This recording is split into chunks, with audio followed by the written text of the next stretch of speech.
G'day. This is Charlie, and I'm coming to you today with your daily dose of business inspiration. Topic number 204, finding balance as an entrepreneur. I talk a lot about work-life balance for something that I think is a load of bunk. I do talk about it an awful lot. I don't know if you caught my interview with Amy Lenius. It went live on the 15th of July. A good one to listen to. Amy talks really well, quite knowledgeably, there you go, on the topic of work-life balance, among other things in that interview. And we both tend to agree it's a load of bunk. Work-life balance is a load of bunk. It doesn't exist in the way we were taught it exists. It's about finding harmony, and it's about finding the balance between that push and shove that is our work, it is our family, it is our life, it is everything that we're doing. But there's no such thing as on a day or on an hour having a balance between everything. That's just not physically possible. Well, I don't think it is, and if you want to have a discussion on that, come across to my locals community, askcharlyleetham.locals.com, and we will have a conversation on it.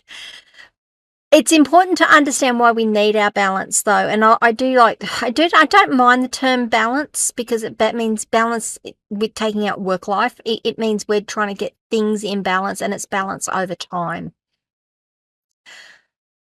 If you don't maintain your work-life balance or your balance in general, you are going to burn out, and your productivity is going to be decreased.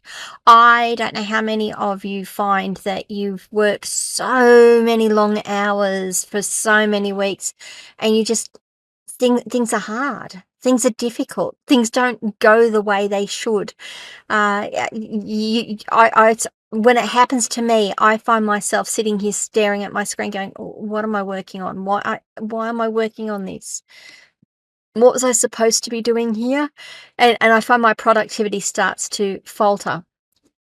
And if I'm not doing that, I start making really stupid mistakes. And they're mistakes that I have to go back and fix, which decreases my productivity. So if I've been working long hours, I need to find a way that I can pull myself out of it and take a break and recharge my batteries. So some of the benefits of making sure you maintain that harmony and that balance within your life include better mental health, stronger relationships with your team, with your family, with your friends, with just about everyone. And I'm going to say you probably like yourself better. You probably you find that you're a much nicer person once you find that balance.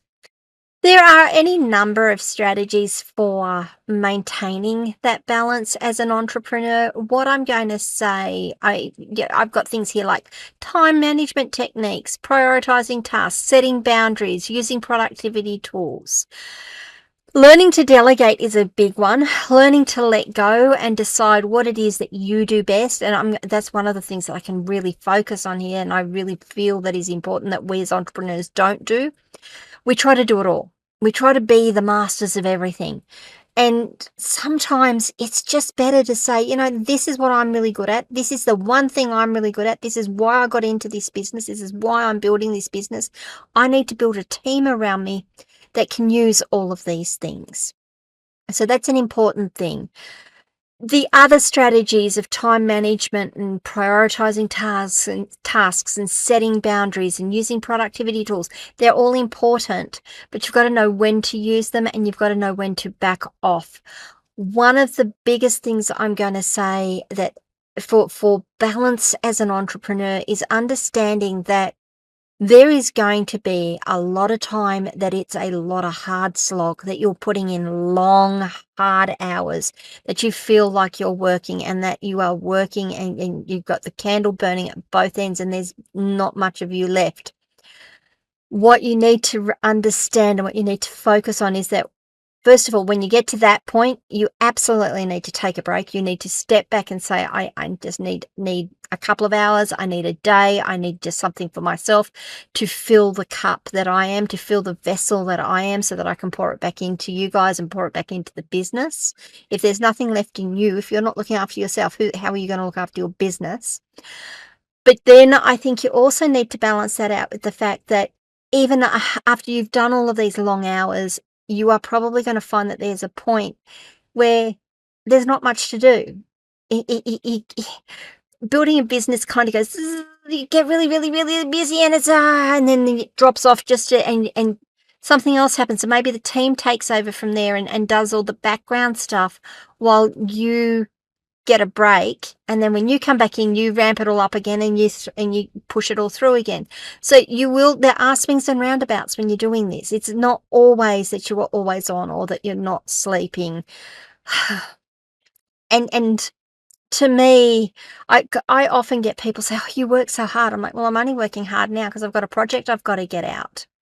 I've only got a couple of weeks to do on this project.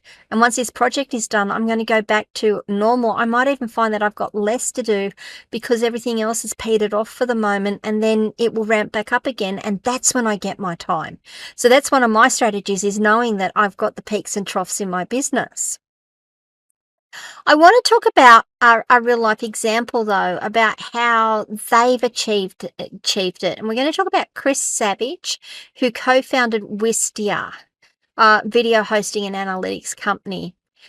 He did that in 2006 alongside Brendan Schwartz.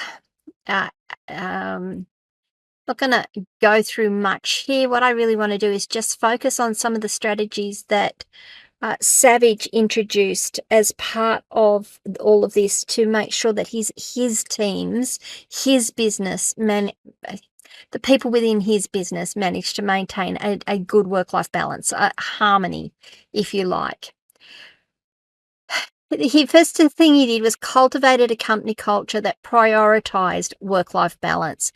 He believes that a healthy work environment leads to happier and more productive employees. That's probably one of the best things we can do as entrepreneurs with our team, by the way, is making sure that they understand that we appreciate and support the fact that they need to spend time with their family, that they need to go and do things. I have been known to say to someone, "Why are you still working? Go home. Go home, spend time with your family. Go and play with the kids. Go for a walk. Go do something. Don't be here at this time of night. I don't need you here this time of night. I need you to be healthy and happy, and that's more important to me." The other thing they did was implement unlimited vacation policy that encouraged employees to take the time they needed to rest and recharge. I would be really interested in seeing the statistics on that, and to see how many people actually took advantage of it, abused it. I know that a lot of people, and I know that a lot of business owners go, "Can't do that. My staff would never be at work. They'd be always needing rest and recharge." And yet I've had people that they've rung me and they've said, even without an unlimited vacation policy, they've rung me and they've said, this is when I worked in business, not ran my own business with remote teams. It's people who actually worked for me or with me. They'd ring and they say, "Listen, I just need the day. Don't worry about it. Take the day. Don't worry about it."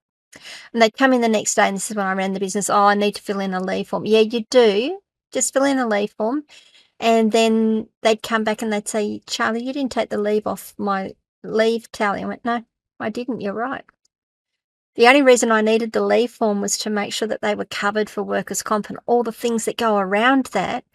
Then it was up to me whether I docked their holiday pay or not." And they're like, "Why?" I said, "Because you needed the day and you were honest about it. And I know how hard you've been working here, so that's my gift to you." And gee, that generates a lot of loyalty. I didn't realize how much it would generate. The other thing that Chris did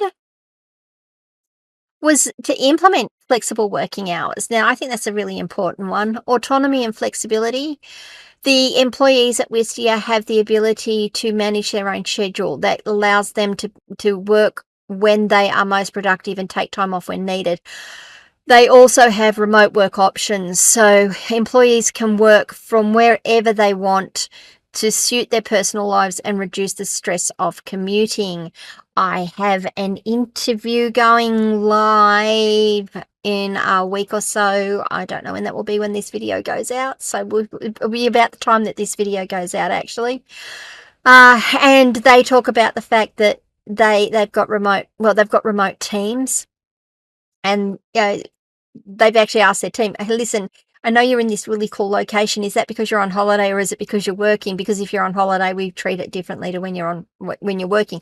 I will come back to that. But remote work options is really important. If that means that there would be times that I'd have to go and, look after my mum or go and do something with the kids, and I could go and be sitting somewhere, log in remotely, do what I needed to do. It didn't matter where I was getting my work done.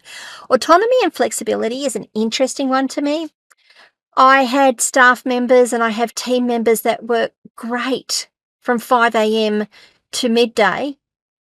After midday, they're terrible, and that's not because they're getting up early. It's just that's their schedule, that's their routine. They are early birds. I've got staff who love to work through to 1 or 2 a.m. in the morning. 1 or 2 a.m. I won't say in the morning, that's redundant. But they like to work through to 1 or 2, and that's what suits them, and they are really, really productive late at night. My trick is to find team members that give me a coverage across the middle of across the business day, but still allow them to do what works best for them. So autonomy and flexibility is a big one. I do really, really well in the morning. Once we get till about 4, 5 o'clock in the afternoon, I'm kind of done. I just want to wind down. That's my own personal thing. Encouraging creative and personal projects. So Chris Savage encourages his team to pursue creative projects both within and outside of work. This approach helps employees stay inspired and bring fresh ideas to their roles. Now, by doing this, it's also going to foster an environment of personal growth. And he, apart from that, he also encourages his staff to go and look at personal growth and do things there as well. So letting your team members work on things that interest them is really important. Ask them, "Hey, listen, what interests you? What can I do to help you move something forward for yourself?" Leading by example, remote time off or regular time off. Chris Savage makes sure that he takes regular time off to disconnect from work and recharge. It sets a positive precedent for his team, showing them the importance of taking break. That's important. If your boss is always working, I don't know how it works with the younger generation these days. As Gen Xers, though, my age group, I got to say that if my boss was working all the time, I'd be less inclined to take time off. I'd be thinking, no, I've got to work too. Them taking time off sort of was that unspoken permission that I could take time off as well. The next one, it blows me away as an Australian, and I'm sure it'll blow a lot of my Australian listeners away as well. Work-free vacations. When on vacation, Savage makes a point to completely disconnect from work, allow himself to fully relax and return to work refreshed. As entrepreneurs, that's probably a little more difficult, but if you're talking about your team as well, I find it bizarre that you let someone go on holidays and then say, "Oh, I'm just going to ring them and see what's going on." Apart from the fact that you can't do that here in Australia, you're getting a lot of trouble. I just think that's really rude. They're on holidays. You leave them, you let them be on holidays. But as an entrepreneur, we do need to make sure that we take some time out and that we just turn the phone off or turn the work functions on the phone off. Don't log into our work email and let it all be handled. Put together your teams to make sure that you can do that, but that's a really important thing.